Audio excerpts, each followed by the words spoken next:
Olá, sejam muito bem-vindos ao Clube Cinema, o seu encontro semanal com a sétima arte aqui na TVC. Primeiro, eu vou conversar com Kênia Freitas, ela é a nova curadora do Cinema do Dragão, um lugar que eu tanto amo, que eu vi filmes maravilhosos. Bom, Kênia Freitas é curadora, crítica de cinema, professora também, com pesquisa sobre afrofuturismo e o cinema negro. Doutora em Comunicação e Cultura pela Universidade Federal do Rio de Janeiro, UFRJ. A Kênia fez estágios de pós-doutorado em comunicação nas universidades Católica de Brasília e Estadual Paulista, Bauru.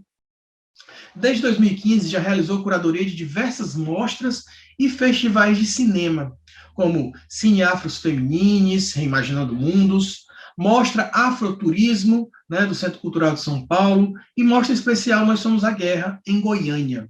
Ela já integrou também as equipes curatoriais de festivais como Cachoeira Doc e o Festival de Cinema de Vitória, que inclusive eu já fui lá, excelente festival. Realizou diversas palestras, oficinas, minicursos, enfim. Eu vou conversar agora no primeiro bloco com a Kênia Freitas, a nova curadora do Dragão. Vamos lá?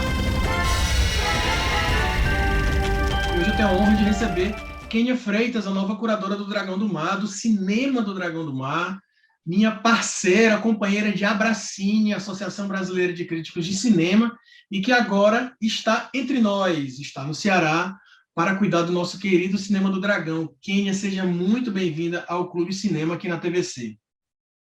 Obrigada, Daniel. Valeu. Muito bom estar aqui.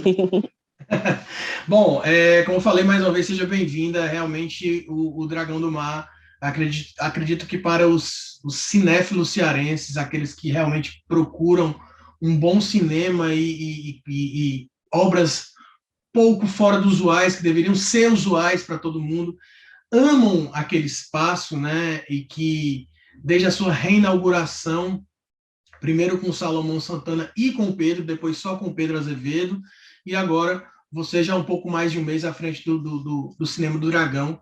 Queria que você se apresentasse, né? Aí eu já falei um pouco de você aqui no começo do programa, eu queria que você se apresentasse e falasse um pouco das suas expectativas e como é que está sendo já cuidar desse equipamento tão maravilhoso. Bom, é isso. Sou Kênia, eu sou nascida no Espírito Santo, capixaba, morei em vários lugares, cinéfila, né? Pessoa assim que entra nessa cultura fílmica, jornalista de formação, mas que muito cedo fui, né? Ainda antes mesmo da graduação, e depois entrei, né? Participei de cineclube, tinha essa coisa com a cinefilia, comecei a escrever crítica aí, começo dessa trajetória, alguns anos atrás, e fiz mestrado, doutorado nessa área de pesquisa em cinema, que era o campo, né, que dentro da comunicação me atraía, assim, e estou um pouco mais velha, então era da época que no Espírito Santo, em vários outros lugares, não existiam essas graduações, né, em audiovisual ou em cinema, então era muito mais complexo, assim, fazer essa formação, mas fui buscando, né, justamente por ser uma pessoa muito interessada em cinema, fazer essas pesquisas, esse estudo, esse campo de trabalho, e aí muito a partir da crítica e da pesquisa acadêmica veio esse processo também, alguns anos atrás, das curadorias, né? da proposição de mostra, desse entendimento do que era uma produção de cópias para a curadoria, o que eram todos esses processos, e que eu acho que é o que me traz um pouco, né? Ou muito para esse lugar de agora, tá nesse tão querido cinema, né? Que é o Cinema do Dragão, fazendo esse processo de gerência da sala, de gerência, né, de curadoria e programação, pensar isso, assim. As expectativas é sempre complexo falar, né, porque a gente quer fazer tudo ao mesmo tempo e agora. Por outro lado, acho que você já disse isso, né? O Cinema do Dragão, ele tem uma história que é super bonita e um lugar na cidade construído, assim, tanto de afeto e quanto do que ele se propõe a ser, e que ele tem uma missão, que é uma missão, né, que eu acredito e compartilho muito com as pessoas que vieram antes de mim, assim, do que ele se propõe, quais são os filmes, né, que circuito que a gente quer trazer ali, como é que a gente quer, né, que, como você diz, que esses filmes que muitas vezes são poucos vistos, a gente queria que eles fossem mais e mais vistos. É uma vontade de continuar esse projeto, assim, que é um projeto que eu acredito muito nessa missão e nesse lugar, né, que você vai ter. E de outro, acho que tem esses desafios mesmo, as expectativas de, primeiro, como é que a gente, de fato, reconstitui o cinema como esse local de encontro, assim. Que já era uma coisa, né? Não vou dizer que antes da pandemia todo mundo ia ao cinema, também seria uma coisa assim, né? Quem trabalha com programação, com exibição de sala, sabe? E a gente como crítico também, né, que acompanhava esses circuitos, sabe das dificuldades mesmo, né? De se manter um circuito de cinema independente, assim, de cinema não hegemônico, cinema que está fora, né, de uma proposição apenas comercial. E eu acho que a pandemia também acentuou ainda mais isso, né? Que aí uma parte também das pessoas que frequentavam o espaço deixam por uma série de motivos de frequentar. Então, acho que o desafio talvez maior desse momento, e eu nem acho que é só aqui no Cinema do Dragão, mas pensando nesse circuito exibidor independente, é o da gente conseguir retomar esse lugar de encontro com um público maior, e inclusive ampliá-lo, né? Que é sempre esse nosso desejo, de que a gente não passe filme só para crítico, só para cinéfilo, só para...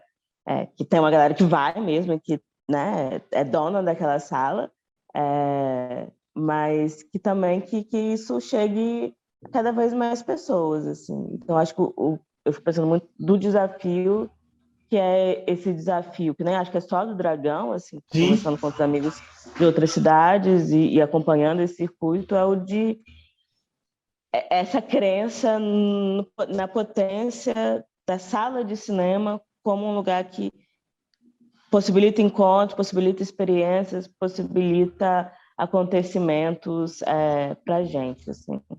É muito bom quando a gente percebe na fala das pessoas, a gente recebe muita gente aqui toda semana, Kenia, e na sua, por exemplo, que a gente vê que você trabalha com o que você ama, isso é muito, muito, muito bom, sabe? A gente perceber isso. Você gosta do que você está fazendo, isso, obviamente, eu acredito que passa para o trabalho, e o trabalho da curadoria, que é essencial para o cinema hoje, passa por isso também, né? Da gente se sentir bem, escolher bem, enfim. Eu trabalho, por exemplo, com um clube de assinatura que é parceiro aqui do Clube Cinema, que é o Clube Box, e também faço curadoria, e também fico pensando, né, no momento que a pessoa vai abrir a caixa, receber aquele filme, aquele livro, enfim, isso é muito, muito peculiar, né, no momento de escolha. E até entrevistei semana passada aqui o Felipe da Vitrine, né? E você vai ter essa semana como uma besta, né? Muito legal também, tem filmes como esses, né? Circulando, enfim. E eu queria saber de ti se, por exemplo, tá voltando a sessão Vitrine de cinema, né? Com sessões de filmes curados pela Vitrine por vocês também, possivelmente com debates e sempre com preços melhores na sessão, né? Queria que você falasse um pouco dessas iniciativas como a sessão Vitrine, que é importante tanto na difusão dos filmes quanto para atrair o público também. Estou bem feliz, assim, né, que a gente começa agora essa parceria com a Vitrine, que eu também, mais uma vez, parceria que já existia antes, né, que já constitui muito, né, essas experiências do Dragão, com algumas distribuidoras brasileiras, independentes, que colocam esse, né, circuito alternativo para frente, assim, então a Vitrine, a Embaúba, a Olhar, assim, são, né, tem outras, gente, não vou citar todo mundo, mas assim, são muito importantes para a gente conseguir fazer as coisas, assim, e trazer os filmes, e pensar os filmes, e pensar, né, os filmes para além disso. E a expectativa é essa, né, da gente conseguir trabalhar mesmo esses lançamentos, e sobretudo esses lançamentos mais independentes, né, de uma maneira de dar não só dar visibilidade, não só essa escolha, assim, porque eu acho que a escolha é a primeira parte, mas como também a gente continua uma conversa sobre os filmes, assim. E eu acho que é uma das coisas que a gente está pensando muito agora, né, nesse processo mesmo de entrada, de transição, que era uma coisa que o Pedro fazia e que, enfim, tem vontade de continuar, são os debates, que são o quanto é importante, por exemplo, a recepção crítica de alguns filmes, para a gente conseguir colocar aquilo lá também para dialogar com o público que está indo e conversando sobre os filmes. Então, né, as coisas que você produz, as coisas que outros críticos, jornalistas daqui de Fortaleza produzem, o quanto isso... E eu acho que, às vezes, é um circuito que, às vezes, a gente não consegue fazer ele completo, né, mas que ele é fundamental, assim, essa conversa, né? Não só a exibição, mas o filme com o que ele gera, com o que ele possibilita de debate, com o que ele possibilita de recepção crítica, e depois dessa recepção crítica, uma conversa com o público. Então, é uma vontade de integrar muito isso. Assim, eu acho que a sessão vitrine, né, esses filmes e outras sessões, né, desse tipo possibilitam muito essa ideia de uma conversa mais geral sobre um certo circuito e proposições de cinema, assim. Então, o caminho que a gente começa, né, a retomar agora e a fazer esse caminho de trazer os filmes, de trazer os debates, de quando conseguir, né, e uma coisa que vai se... A gente tem feito, mas que a gente quer fazer ainda mais, né? Quando conseguir fazer os debates a partir dos filmes, sejam presenciais, sejam online, seja pensar mesmo não só aquele momento da experiência, né, da sala de cinema, mas também essas experiências coletivas que a gente pode ter depois a partir, né, da conversa com os filmes e com o cinema, de uma forma geral, assim. Sim, você falou, obviamente você é capixaba, né? E eu estive em 2019 no Festival de Vitória. Foi muito prazeroso, né? Passar por lá. Inclusive, esse ano vai acontecer novamente de forma presencial, um festival bem interessante. E eu queria que você falasse um pouco também, falando de festival, de curadoria, disso que você já tem experiência, da importância da gente ter, por exemplo, o fomento, né, um incentivo de leis do audiovisual que possam incentivar não só a produção, enfim, como festivais, né?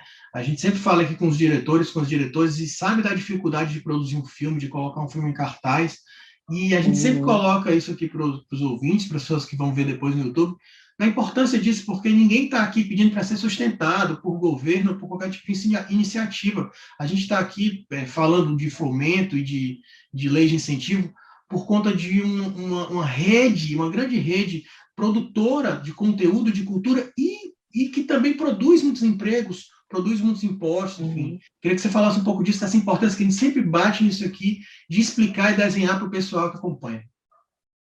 Eu acho que você vai num ponto que é fundamental, assim, essa ideia, por N, né, questões ideológicas que a gente sabe, né, como funciona do capitalismo liberal, a cultura lida quase como, assim, um luxo ou um hobby ou um lugar de gente, sei lá, dopada.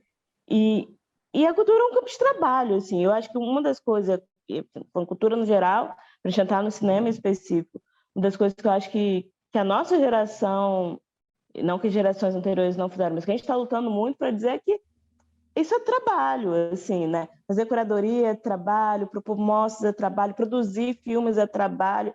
E aí você vai no ponto, né, quando na pergunta, no ponto fundamental, que e não é só pouco trabalho. Você pensa na produção de um filme, né? O que ele gera não só, né? Não é assim, essas ideias também, uma leitura bastante ideológica e equivocada disso, que é você dá não sei quantos mil para um filme e você tá lá dando dinheiro para um diretor, sei lá, fazer o que. Não, assim, você está entrando na cadeia produtiva e esse dinheiro está se espalhando de uma forma que está gerando um monte de emprego. Você tem 500 funções ali envolvidas nessa forma de produzir e que aí passa, né? E a gente, isso pensando nos filmes, eu acho muito bacana hoje em dia como os filmes colocam né? Esse filme gerou não sei quantos empregos diretos e indiretos, assim, é sempre mais para 1.000, assim, 3.000, 4.000, assim, um monte de gente que trabalha para produzir um longa-metragem, por exemplo. Mas, tirando a produção dos filmes, que é muito importante, assim, ainda tem todos esses campos, né, quando a gente fala desse circuito, que é o campo da crítica, o campo do jornalismo, o campo dos produtores de conteúdo para a internet, o campo da exibição, das distribuidoras, dos programadores e programadores de cinema. Tudo isso, assim, a gente não faz nada sozinho. Assim. Obviamente que tem, né, um processo, tem funções diferentes, mas eu fico pensando, mesmo nesse processo de fazer curadoria, ou de estar ali no Dragão, é um monte de gente que está trabalhando comigo, assim, do projecionista, o recepcionista, o bilheteiro, o gerente da sala, enfim, todo financeiro e jurídico que funciona ali no Dragão, no DM, para fazer aquilo. Então, assim, é muita gente, né? Parece uma coisa... às vezes está sozinha, mas não estou sozinha, assim, é uma cadeia enorme. E a gente está dando um exemplo de um cinema que tem uma estrutura super simples como o Dragão, assim. Então, você pensa outros lugares de exibição, os streamings, tudo isso é muita gente trabalhando para que as coisas consigam acontecer. Assim. Então, cinema não é só um lugar, óbvio, né? Como espectador, a gente é um prazer, é um hobby, etc. Mas ele também é seriamente um local de trabalho, assim, e que por isso mesmo precisa dessas políticas públicas, precisa existir, precisa ser possibilitado das coisas serem feitas, e não é um favor, ou não é você está dando dinheiro para um artista lá específico. Não, assim, a gente está falando de fato, e não que artistas, né, merecem dinheiro e tal, precisam receber, mas além da produção da arte, a gente está falando de uma produção de vida, né? De uma produção de vida que envolve um monte de gente, assim. Então,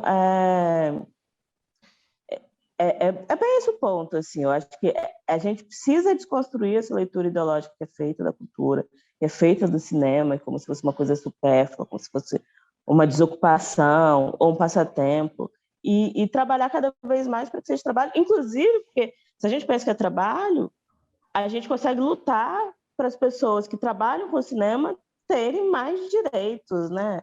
Terem menos precarização nos seus fazeres, que também é super necessário, assim. Então, eu acho que é muito um caminho assim que a gente está enfrentando de reivindicar isso, de estar junto, de entender que existem funções diferentes, mas que está todo mundo trabalhando, assim, né? Ninguém é desocupado, ou está fazendo hobby, ou está fazendo coisas supérfluas. Keide, voltando à programação do Dragão especificamente, tu tens algum projeto pessoal que queira colocar nessa esteira aí de programação, por exemplo, uma mostra de filmes que sejam já, por exemplo, da sua seara, do seu estudo, ou algo que você tenha planejado já de antemão quando você entrou, algo que você possa falar para a gente? Eu, por exemplo, eu adoraria ter, por exemplo, uma mostra de folk horror. Adoraria ver filmes de horror folk, entendeu? No cinema, por exemplo, puxado pela estreia do Homem do Norte, do Robert Eggers, que está aí para chegar, enfim, que a gente pode comentar um pouco mais para frente. Mas, voltando mais especificamente para você, o que você gostaria de fazer no Iraque, o que ainda vai fazer? A gente está nesse processo ainda muito de entendimento mesmo, né? E como o Dragão, né? Ele funciona, é um cinema público, ligado na Secretaria de Cultura, ligado a um contrato de gestão. Tudo que a gente faz depende de uma série de planejamentos que são de longo, médio prazo, assim, né? Então, e aí para esse ano, por exemplo, tem muita coisa que, justamente porque esse planejamento já estava feito, que a gente vai fazendo e vai tocar, que são projetos que eu gosto muito, mas que também já vieram, assim. Mas, de qualquer jeito, assim, uma vontade que eu tenho, até mais que uma mostra específica, é retomar, né, é fazer cada vez mais essas sessões com debate, assim. E isso é uma coisa que eu tenho tentado aos poucos, junto, né, com o que aparece, com que são as possibilidades, com a própria demanda, porque eu acho que essa curadoria de sala tem isso de que você, obviamente, tem uma liberdade, mas você também responde muito e escuta muito o que é a demanda, o que é a conversa, o que as pessoas estão querendo ver, ou o que está se comentando, o que se propõe. Então, a gente está muito aberto, assim, está pensando muito nessas possibilidades de fazer essas sessões com debate, seja para estreia, seja de um lançamento, sejam sessões únicas que possibilitem também, né, não só o circuito, que é muito importante, o Dragão cumpre esse lugar, né, mais uma vez, que vai continuar cumprindo, mas de trazer também, junto com os filmes, esse lugar das conversas, das formações, dos debates. Então, isso é uma coisa que a gente vai manter e que vai ampliar, assim, né? Talvez não para tão específico, mas eu diria que coisa concreta, né, que está no horizonte, que a gente já tem feito, é essa, assim. Outras virão também com esse tempo, né, de planejamento, que é longo. É isso, né? Não adianta chegar agora e falar, quero fazer isso aqui. Não, tem uma estrutura de coisas para serem feitas e que também são bacanas, assim, e que a gente vai continuar fazendo, mas fico pensando muito nisso, assim. Tinha uma outra coisa que eu ia responder agora.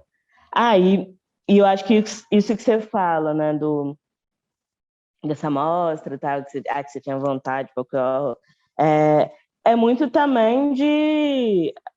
A gente quer muito receber essas outras propostas curatoriais também, né? Proposta de mostra, de festival, de ideias, de debates. Então, acho que também, por enquanto, né, e em breve, vamos ter as duas salas funcionando, assim, e isso possibilita uma série de outras coisas, né, de formas de ocupação, mas acho que agora o plano é muito de estar aberto às propostas, aos entendimentos e a reconstruir, né, e aí digo esse lugar pós-pandemia, esse lugar presencial como um lugar de encontro também. Para a gente finalizar, Kenia, eu queria já de antemão te agradecer pela conversa e dizer que o canal está aberto, não só aqui, mas para a gente conversar sempre. Foi um prazer ter você aqui com a gente. Eu queria te perguntar se você teria, por exemplo, filmes preferidos, que você poderia fazer uma mostra de filmes preferidos seus aqui, de brincadeirinha. Fala aí 5 filmes preferidos da Kenia, para a gente colocar um deles como trailer no final, para o pessoal pesquisar e ir atrás. Talvez o Bandido, né? O Bandido é um filme que mexe, assim, o Bandido da Luz Vermelha. Então, Muito bom. Eu queria citar, por exemplo, um que eu gosto muito, que eu vi no Dragão, tempos atrás, O Céu de Sueli, do Karim Ainuz. Eu acho um sim. filme maravilhoso e que, inclusive, até esticando um pouquinho a conversa, lembrando para você que a importância também da gente ter o cinema cearense no Cinema do Dragão, né, que sempre teve presente, né? Que eu acho que isso é essencial, com muitos filmes sendo produzidos e que a gente possa produzidos e que a gente possa colocar eles na tela do Dragão também, né? Sim, não, foi muito... Uma das coisas mais bacanas que eu achei dessa entrada foi que o primeiro debate que eu fiz foi o debate do Pajeú, assim, então já foi começar e trazendo ali, né, o filme do Pedrinho. E eu conversei com ele aqui no lançamento do lá. filme também.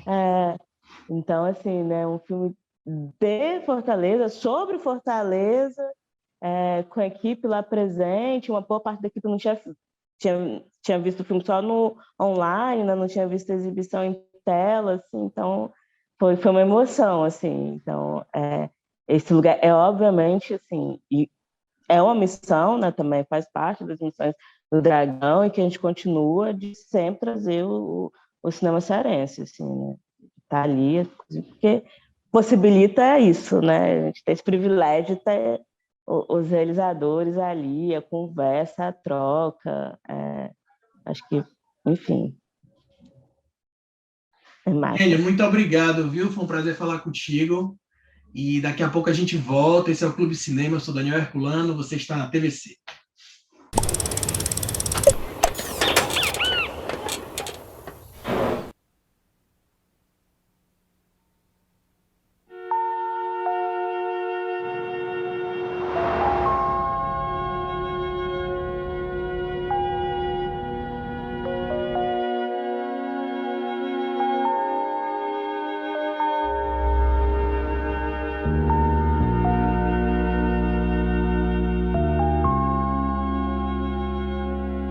tua vida em São Paulo, como era? Não dava pra ficar mais lá, não.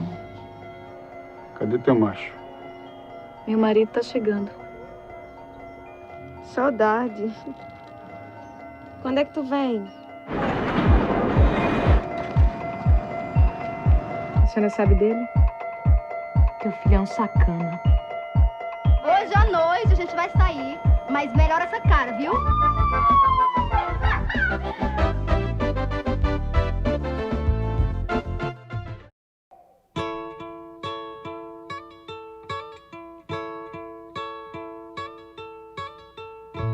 Tá me seguindo, é?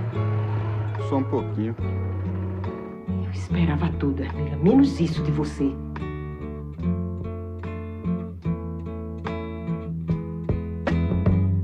Qual a passagem que a senhora tem pra mais longe? Mais longe como assim? Um lugar mais longe daqui.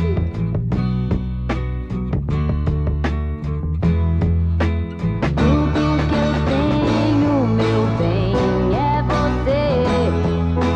Sem seu carinho eu não sei viver. Tudo que eu tenho, meu bem, é você. Volte logo, meu amor. Volte logo, meu amor.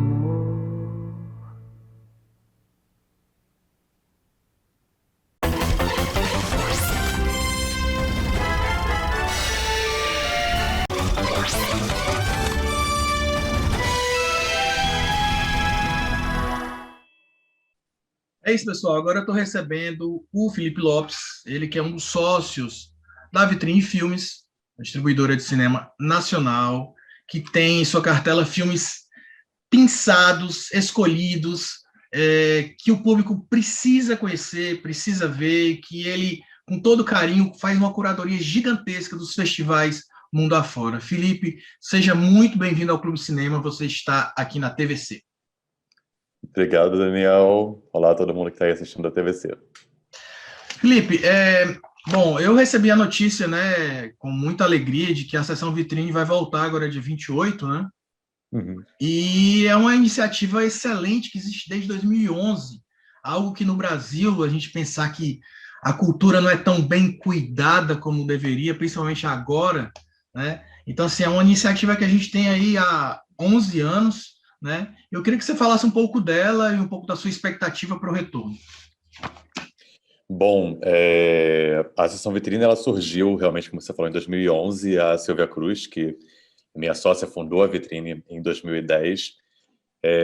Ela observava muito um gargalo na distribuição, principalmente dos filmes brasileiros e filmes brasileiros independentes. E ela surge num momento que a gente não tinha tantas políticas públicas para distribuição, para comercialização. Isso a gente começou a observar um pouco depois. A gente já tinha ali o Fundo Setorial do Audiovisual, mas acho que houve uma evolução na década de 2010 dessas políticas. A Sessão Vitrine ela surge realmente como um trabalho de resistência, de buscar o espaço para essas obras que muitas vezes elas eram feitas e não encontravam seu público. A gente acredita muito fortemente que todo filme tem seu público, seus públicos no plural, os públicos são muitos, e é o nosso trabalho atuar nessa frente de difusão da cultura. Ela surge muito nesse caminho. O que acontece, que a gente vê hoje, é que a gente vive ciclos, e hoje a gente está vivendo um ciclo de crise, tanto uma crise estrutural, mas, enfim, política. A gente vem de uma pandemia também, além disso tudo, e a gente entende que dar continuidade à Sessão Vitrine, um projeto que já teve, enfim, patrocínios de grandes empresas, já contou com linhas do Fundo Setorial para comercialização. Hoje a gente não tem o patrocínio, desde 2019 o patrocínio saiu, a gente não tem o fomento para distribuição que olhe para esse audiovisual independente, mas na Vitrine a gente sempre pensou que é importante continuar, é importante seguir, resistir. A gente contou com o apoio público do PROAC em São Paulo, e a gente conseguiu fazer, a gente seguiu já a terceira edição que a gente faz, com menos recurso do que seria o ideal, mas acreditando que é importante manter o projeto e seguir lutando pelo espaço do cinema brasileiro. É importante também a gente falar, você falando em fomento, né, que eu sempre recebo muitos diretores aqui, diretoras, e a gente ressalta a importância de ter esse fomento, não para esse fomento sustente alguém, mas para que ele faça prover uma cadeia, né? A gente sabe que o cinema é uma cadeia gigantesca e que gera muito emprego, gera muito imposto, né? E você está no meio disso tudo, né? Você não está produzindo filme, você está distribuindo filme, você quer uma sessão lotada, enfim. E isso é muito importante a gente falar, desse fomento que sumiu nos últimos anos, né? E que a gente precisa tanto para que o cinema nacional e o cinema, enfim, projetos como o Vitrine possam pulsar mais forte, né? Isso é muito importante a gente ressaltar isso aqui, nessa cadeia, né? O próprio nome é fomento, não é mecenato, não é uma ajuda. Ele está fomentando, então ele está alimentando uma coisa. A gente, muitas vezes, quando a gente pensa em recurso público, a gente pensa muito na lógica de gasto, às vezes até em recurso privado, a gente não tem tão fortemente absorvido o conceito de investimento. Então, quando tem esse tipo seja de patrocínio, seja de um edital para o fomento direto, isso está potencializando um lado que é não financeiro, que a cultura ela é importante por si só, só isso já justificaria, mas, além disso, isso está gerando emprego, isso movimenta a economia. As obras audiovisuais, nesse caso, elas com investimento, elas conseguem fazer mais retorno financeiro, a gente não consegue ter nenhum tipo de produto, pensando em mercado de uma forma ampla, sem ter a divulgação, sem as pessoas saberem que esse produto existe. Isso daí é uma coisa normal de qualquer atividade. Então, a gente precisa ter realmente... E aí, é isso, a gente precisa incentivar a cultura e a gente precisa promover a cultura para que a cultura ela exista por si só e para que, além disso, ela gere emprego, gere renda e movimente toda uma cadeia que não só da cultura, mas, enfim, de uma série de atividades que estão paralelas, desde a alimentação que está dentro de uma produção ou então que está ali do lado do cinema e que movimenta um comércio local. Tem uma série de atividades que são beneficiadas quando a gente olha de forma estratégica para esse investimento. Infelizmente, né, Felipe, a gente precisa desenhar, né? As pessoas às vezes não conseguem entender esse tipo de coisa. A gente não está pedindo dinheiro para sustentar ninguém, né? A gente está tentando desenhar só que existe uma cadeia em funcionamento, uma indústria, enfim. Mas vamos voltar à vitrine, que é importante a gente falar muito nesse momento também disso. Contextualizando, eu queria que você falasse... a gente sabe que já são mais de 250 mil ingressos vendidos, né? Acho que é uma quantidade considerável, se tratando de um mercado nichado, né? Que são filmes que você cura, de festivais, enfim, que tem suas especificidades. Eu queria que você falasse quais foram suas maiores, não precisa dizer nem número, mas sim, as maiores bilheterias, os filmes que mais atingiram o público, que a gente pode comentar aqui, que a Vitrine, digamos, trouxe ao Brasil. Bom, esse número é o número da Sessão Vitrine, né, que é um projeto que faz parte da Vitrine. A Sessão Vitrine, exatamente, perfeito. Isso. Acho que na Sessão Vitrine a gente talvez o maior destaque tenha sido Divinas Divas, da Leandra Leal. Realmente foi um fenômeno, assim, o plano de lançamento. A gente viajou pelo Brasil não só com a Leandra fazendo o debate, mas com as divas que faziam as peças, enfim, Rogéria e várias outras que faziam parte do coletivo ali no Teatro Rival.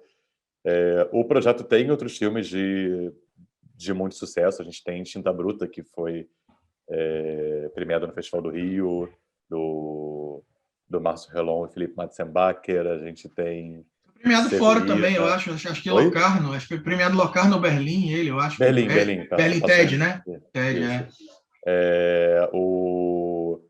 E diversos outros. A gente teve na última... A gente também tem coproduções internacionais, então na última edição, A Noite do Fogo, da Tatiana Hueso, é uma coprodução com o Brasil com o México. Foi o filme selecionado pelo México para o Oscar. Hoje está em plataformas de streaming e e também fez parte da sessão vitrine, então tem uma série de filmes que foram destaques. E a vitrine, como distribuidora, a gente tem, enfim, acho que Bacurau foi o maior sucesso da empresa até hoje. A gente tem outros filmes que são muito destaque, o Aquários, o Filme da Minha Vida, do Selton Mello, A Vida Invisível, de Karim Ainuz. A gente tem uma série de obras que a gente traz para o público e que a gente tem conseguido realmente encontrar um público muito grande no cinema. E hoje, acho que é importante a gente falar também, o cinema é a primeira janela, é a principal, mas os filmes continuam encontrando espaço, enfim, na TV, nas plataformas de streaming, nas plataformas de aluguel digitais, enfim, eu acho que a nossa ideia é sempre levar as obras não só naquele momento específico, mas seguir com a carreira dela em todas as mídias. Não, sem dúvida. Inclusive, você falou de todas as mídias. Eu vou pegar aqui, eu acho que é muito importante a gente citar também, tá? Aqui, ó, você falou de Bacurau, ó, aquele aqui, ó, Bacurau, Aquários. Então, assim, a gente aqui no Clube Cinema, a gente tem um apoio cultural do Clube Box, que é o clube de assinatura de cinema, que ele envia todo mês mídia física, né? Então, eu acho que você pode perceber, a gente apoia a mídia física. Então, é muito importante também que assim, o filme ele persiste, né? Você tem a sessão vitrine, você tem a sessão, você estreia ele comercialmente, mas alguns filmes eles estão ali, eles merecem estar na sua prateleira, né? Então, acho bem interessante isso também, essa permanência dos filmes, né? No imaginário da gente e na disponibilidade. Eu queria que você comentasse, Felipe, sobre a sua primeira aposta, né, desse ano, que é o Dia da Besta, né? O Dia da Besta? Como Matar a Besta. Desculpa, Como Matar a Besta, que inclusive eu estou agendado para conversar com a diretora também, acho bem interessante a gente divulgar isso, né? E é uma coprodução Brasil-Argentina, né? Eu queria que você falasse Como Matar a Besta, um pouco sobre esse filme, onde foi que você achou esse filme? Sim. Um lado muito importante da distribuição, acho que está no DNA da vitrine, é a curadoria. A gente sempre... Cada vez mais a gente busca filmes no desenvolvimento, mas a gente realmente aposta no caminho dele, principalmente pensando no circuito de festivais. O Como Matar a Besta, ele é uma coprodução do Brasil com a Argentina, como você disse. Aqui no Brasil ele é produzido pela Estúdio Giz, que é uma produtora que é parceira nossa de longa data, o Sem Seu Sangue, da Alice Furtado, que estreou em Cannes, foi produzido pela Estúdio Giz. O Como Matar a Besta, ele estreou em Toronto, no TIFF, o Toronto International Film Festival. Ele passou também pelo Festival Mar del Plata, pelo Festival de Guadalajara, passou no Festival do Rio, e ele é uma obra muito... Ela é bonita, ela é sensorial, ela se passa na fronteira da Argentina com o Brasil, e ela acompanha uma jovem de 17 anos amadurecendo e lidando com algumas presenças fantasmagóricas. Ele é um drama, mas ele tem um lado sobrenatural, ele flerta ali com o gênero do horror, e é muito de uma descoberta de talvez uma mudança de fase, o que a gente chama de coming of age, que é essa jovem Emília que está se tornando adulta, e descobrindo também a sua sexualidade. A Agostina, ela investiga esse cinema queer, ela tem a Emília, ela tem um relacionamento aí com outra mulher no filme, e esse filme ele atravessa um pouco dessas angústias e desse lugar sombrio da adolescência, com descobertas. Acho que a curadoria de Toronto e desses festivais todos que eu falei observaram o quão bem explorado é essa narrativa. A Agostina, anteriormente, esse é o primeiro longa dela, mas ela já foi premiada em Cannes com curta-metragem. Então, realmente, a gente olha para novos talentos, para novos clássicos, e a gente acreditou que, como Matar a Besta, ele estaria representando muito bem o que a gente busca na sessão vitrine. E segue com outros títulos. Logo depois a gente vem com o cinema pernambucano do Fábio Leal, que é o Seguindo Todos os Protocolos, que passou em Tiradentes. A gente vai ter do Eduardo Morotó A Morte Habita a Noite. Tem mais coproduções com o Tantas Almas, que é uma coprodução com a Colômbia. A gente tem o Virar Mar, que é uma coprodução com a Alemanha. Também é importante pensar em como que hoje o Brasil ele está dialogando com o cinema internacional, então são obras brasileiras, mas que também têm um contato com outros países, e sempre com esse olhar curatorial de cinema de qualidade. Os filmes que passaram pelos principais festivais do mundo, enfim, e do Brasil também, tem Roterdã, tem Doc Lisboa, tem Locarno. Tem Locarno, enfim, tem Havana. Então a gente realmente busca o que tem de melhor nos festivais para trazer para o público também nas salas de cinema brasileiras. A gente tá falando do Como Matar Besta, que vai ser primeira sessão vitrine, né, nesse retorno, né, que é da Augustina San Martín, que ela é da Argentina, né? E eu queria também ressaltar a vocês, eu tive lá na Argentina em 2018 convidado pelo FIPRESS para ser júri do Bafice.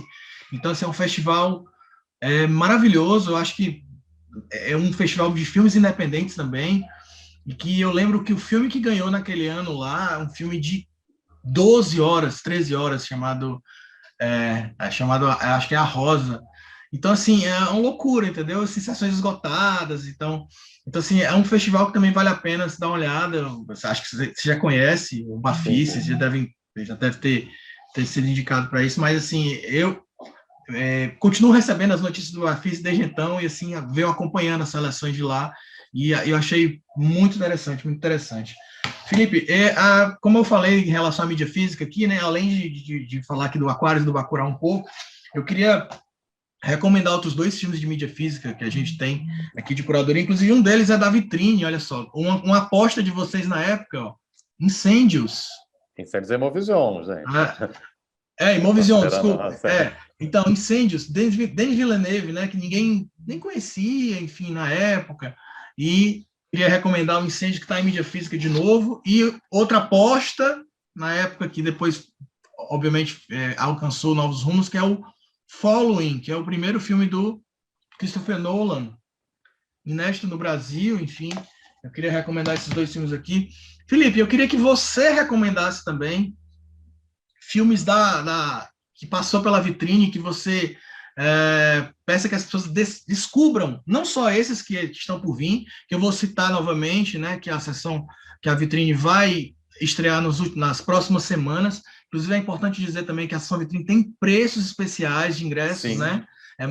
Se você paga X, você vai pagar metade do ingresso, enfim, então um desconto bem interessante. Tem sessões com a presença de diretores. Se não tiver diretores, em algumas cidades tem debates, né? Se promovem debates também com os curadores dos cinemas, enfim, isso é importante falar. Então, vai estrear Como Matar a Besta, depois a gente tem Seguindo Todos os Protocolos, Tantas Almas, Vira Mar e A Morte Habita a Noite.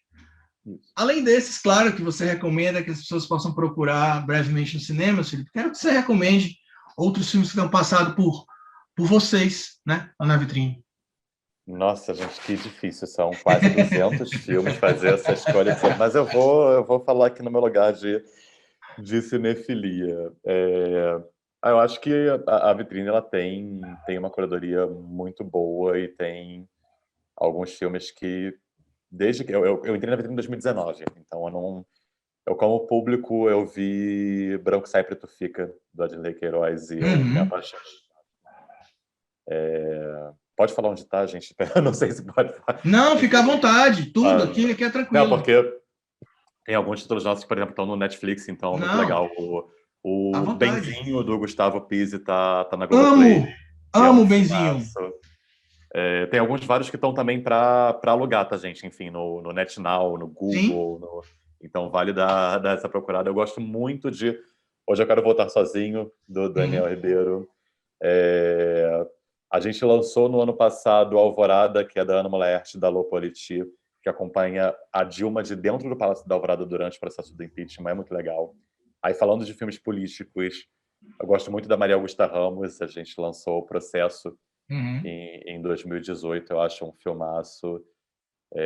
Gente, é difícil, que tem muita coisa que eu gosto muito como público. O Tinta Bruta, que eu falei, do Felipe Matsemba, querido Márcio Rolon. É um filme que eu acho muito bom, assim, que entra nessa investigação do cinema queer. Baronesa é incrível. Nossa, gente, são Olha muitos, aí, né? olha, a gente tem aí, fácil para você achar aí, tem o Benzinho no Globoplay, né? Como você falou no Sim. começo. Branco Sai. Branco Sai Preto Fica, o A Noite do Fogo, que eu falei, que é da Tatiana Weza, os dois estão na Netflix. Netflix, disponível aí, se você quiser acessar. Então, tem no NetNow também, né? Tem o Hoje Eu Quero Voltar Sozinho. Alvorada tá no Telecine. Alvorada, muito bom. Então, tem um filme mexicano, ele não tem coprodução, ele é só mexicano, mas ele é incrível, do Samuel Quixi, se chama Los Lobos, e tá na HBO Max. Los Lobos é maravilhoso. Eu tava maravilhoso. no júri do Olhar de Curitiba, da Abracine, a gente premiou Los Lobos. Los Lobos é muito bom, gente, tá na HBO Max. Então, assim, é isso. A gente, às vezes, fica muito acostumado hoje em dia com as plataformas de ver o que está ali no destaque, mas dá uma procurada que a gente consegue encontrar realmente muitos filmes que talvez estão um pouco fora desse mainstream e que a gente consegue colocar nas plataformas. Então, acho que vale a gente também ter uma busca mais ativa, não ver só o que lançou naquela semana e tá ali. Eu acho que eu sempre busquei clássicos, assim, são clássicos mais recentes, A Vitrine tem 12 anos, mas são filmes realmente que são importantes pro cinema, assim, então realmente é difícil fazer essa escolha. Eu tô aqui pensando em quantos que eu devo ter falado e que eu amo, mas enfim, mas é exatamente isso, Felipe. A gente quer aqui, né, recomendar para 1 ou 2 pessoas que estejam assistindo, 3, 10, 20, que procurem esses filmes mesmo, né? E também essa... E a gente está na TVC, gente. Então, assim, de um amigo meu de faculdade, a gente estudei junto com o Alan Deberton, Pacarrete. Eu acho que todo mundo já viu, porque está assistindo aqui a gente, né? Pacarrete. Inclusive, ele já passou por aqui, claro. A gente veio falar sobre a estreia de Transversais, ele falou sobre as histórias de Pacarrete. E é um filme maravilhoso. Também tá bem ali, ó. Tá bem ali, Pacarrete. Ele, inclusive, ó, passou o autógrafozinho dele aqui para mim, maravilhoso. Felipe, muito obrigado pela sua presença, foi realmente prazeroso conversar com você. Essa questão, essa paixão que a gente percebe sua, da cinefilia, que é passado para a curadoria, que é passado para a empresa que você trabalha, entendeu? Que você defende, isso é muito importante. Então, pessoal, vai estrear com Matar a Besta. Então, essa é a dica, é a primeira dica, vá ao cinema, né? Compre seu ingresso, tá? E essa é a minha dica e a dica final do Felipe também aqui, se despedindo da gente. Sim, muito obrigado, Daniel. Assim, obrigado a todo mundo que tem assistido os filmes. É isso, assistam, procurem. Agradecer, especificamente, acho que o Ceará Pessoal do Dragão do Mar é muito querido, assim, é super parceiro da Sessão Vitrine, da Vitrine, então é muito importante também ter esses espaços de exibição que pensem um pouco além do que de só um tipo de cinema. Assim, a gente vive uma sociedade plural com uma cultura plural, então é importante a gente ter esses múltiplos olhares. É isso. Pessoal, a gente vai ficando por aqui, vocês vão ficar agora com o trailer de Como Matar a Besta, tá? Próxima sessão Vitrine de Cinema, e a gente se vê semana que vem. Tchau! Por favor, deixe seu recado após o sinal. Hola, soy yo otra vez. Yo llego mañana. Voy a estar en lo de la tía. No me voy a ir hasta no hablarte, así que... Acá no hay señal de teléfono. ¿Y mi hermano? No sé.